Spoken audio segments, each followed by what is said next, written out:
When it comes to the Ukraine-Russia war, how can you have peace? How can you expect to reach an agreement if you're not even talking with the other side? How many times has President Costa, the head of the European Council, met with President Putin? That would be zero. How many times has your High Representative Vice President, Kaja Kallas, met with her counterpart, Foreign Minister Sergei Lavrov? That would be zero. All that happens right now from Brussels is anti-Russia, Russophobic lightning bolts. They're going to invade Europe. They're going to destroy Europe. They're going to be in Paris. We need $800 billion of armaments. They have real points to make. We don't even want to hear them.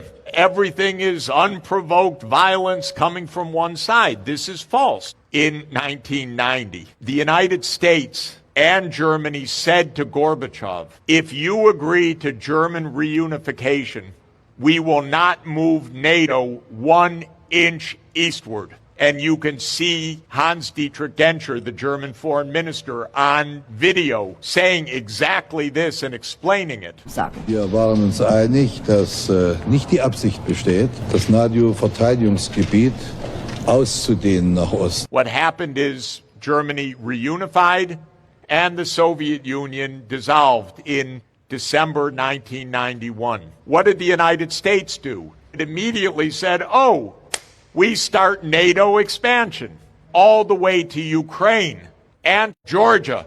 Russia didn't like that, by the way, because Russia said, we don't want the United States and its missiles and its military and its CIA and everything else on our border. And you know what? They're right. And the United States does not want Russia on our border, whether it's Cuba or Mexico or Canada and so on. And many people say to me, okay, Mr. Sachs, you've explained why the Russians hate the NATO enlargement, but how do we know if we don't do X, Y, and Z that Russia won't then invade the Baltics and so forth? My first answer is ask them. Why are you asking me? Make some diplomacy. You may not like them, but if you're a good negotiator, you will treat them with respect, with dignity, you'll listen and learn. But the crazy thing is they think, we know how the Russians think. They don't know anything. The leader of the United States in 1963, at the top of the Cold War,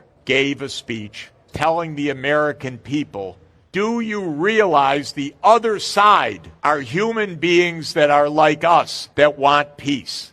And he has a section where he praises the Soviet Union for the incredible loss that they suffered in World War II. And the next day, Nikita Khrushchev got the speech. And what happened? 5 weeks later, they signed the Partial Nuclear Test Ban Treaty that had eluded both sides for the previous decade.